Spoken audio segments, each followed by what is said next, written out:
right, this is an interesting topic today, and that is, can celiac disease be prevented? No. We'll just finish the episode there. No, I can't. Only joking. We're not going to finish the episode there. No, unfortunately, celiac disease cannot be prevented. And I wanted to talk about this subject today because I am seeing so many people talking about they're scared to have children because they don't want to pass on the gene of celiac disease and they don't want to put that burden on a child. And I know I've discussed this in the past in another episode, but I just wanted to touch on it again today, mainly as this topic of, is it preventable? No, it's not. Welcome to the Healthy Celiac Show. I'm your host, Belinda Whelan from belindawhelan.com, and here you will learn to live your very best life with celiac disease. So we are going to be talking all about health-related topics because you, my friend, are more than just a woman with celiac disease. Be sure to hit that subscribe button so that you don't miss an episode, and welcome to the show. So many people have actually got the celiac disease gene, but they don't have celiac disease. So you may or may not know that something actually triggers celiac disease. Something turns that gene on. And for some people that have the gene, they may never, ever, ever have celiac disease. It may never get triggered.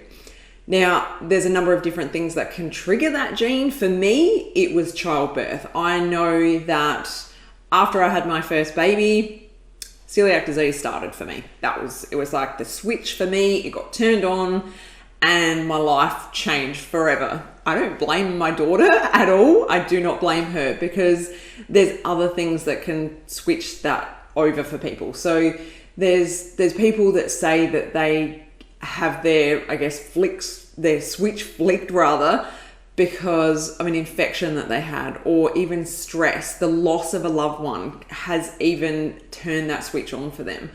So it can be a number of different things that turn it on for people, but it's not like you can sit there and go, okay, I've got the gene for celiac disease, or my child has the gene for celiac disease, right, let's put a strategy in place so that we can prevent it happening.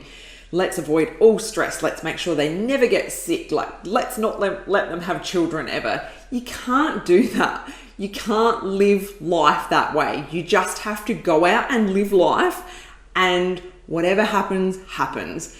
You hear all the time that all these different things cause cancer, and you shouldn't do this because it causes cancer, and you need to stop this because it causes cancer. And yes, I think we're fantastic at being aware of the things that cause cancer, but the things that trigger celiac disease are not one and the same as what causes cancer. So it's not like we can go, okay, I'm going to reduce my amount of exposure to consuming food from plastic, and I'm going to eat more organic, and I'm going to avoid toxins in my home, and all of these other things that we can do to lower our risk of cancer. We can't do that for celiac disease. You either get it or you don't.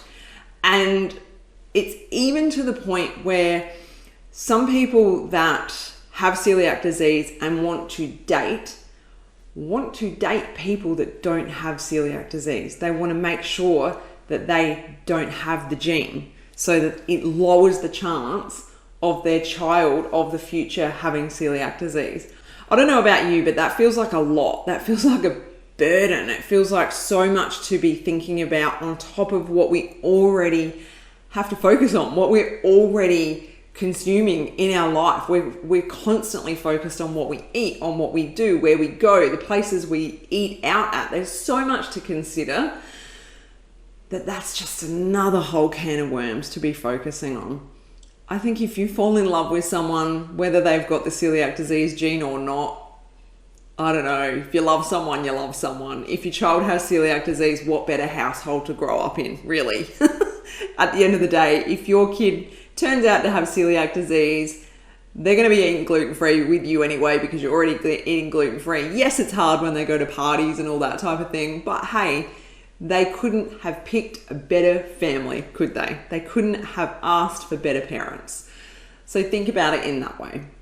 So no, We can't prevent celiac disease. There's nothing you or I could have done differently to make sure that we never got celiac disease. There's nothing really that you can do to prevent it for your children or your future children.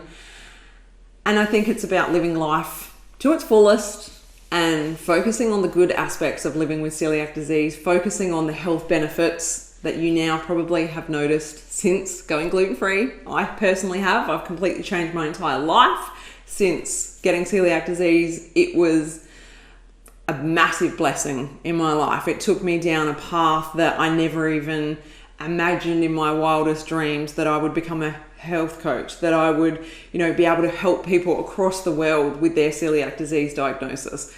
It's one of those things that I see so many people switch from doing one thing to doing something completely different. So, someone studying law school and wanting to be a lawyer to then starting their own catering business to supply gluten-free food for people that need safe gluten-free food. It's just amazing how it can change your story. It can change your life. So I think it's about focusing on the positive aspects. And yes, there's a lot of crappy parts about living with celiac disease. Don't get me wrong. I'm very aware that it's not all, it's not all roses. It's not all perfect every day. And it can be hard. But for the most part, when we look at the positive side of life, when we look at the positive side of living with celiac disease, it does make you feel better, and it does help you move on with your life, and it does help you live your life to its fullest. So with that, I hope that inspires you. I hope that motivates you to look at this in a new light and just, be the best version of you possible, because we've got one life to live on this planet and we may as well make it a good one. That's what I say, and I'm sticking to it. So I'd love to hear your feedback on this, and if it's something that troubles you, if it's something that you think about or have never thought about, is it something that you just, like me, you just figure live life, focus on what's great. If that's you, well done. And if you'd like to get to that point, you can certainly get there too, and I'd love to help you on your journey. So stay tuned for future episodes, and I will talk with you again very, very soon. Take care. Bye. If you enjoyed this episode, head to belindawhelan.com to get yourself a free copy of my exclusive ebook, 11 Mistakes People Make Going Gluten-Free Living with Celiac Disease.